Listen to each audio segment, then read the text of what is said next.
বৃহস্পতিবার দুপুরে মন্ত্রিপরিষদ সচিবালয়ের কার্যালয়ে সমতলে বসবাসরত ক্ষুদ্র নৃগোষ্ঠীর প্রতিনিধিদের সঙ্গে সভা করেন প্রধানমন্ত্রী তারেক রহমান।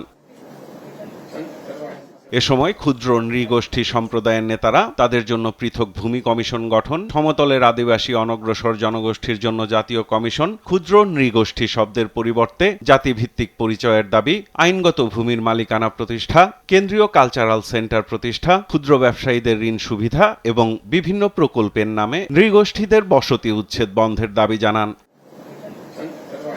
সভায় দাবি দেওয়া মনোযোগ সহকারে শোনেন প্রধানমন্ত্রী। সুখী, সমৃদ্ধ ও বৈষম্যহীন বাংলাদেশ গড়ার অঙ্গীকার ব্যক্ত করেন সরকার প্রধান।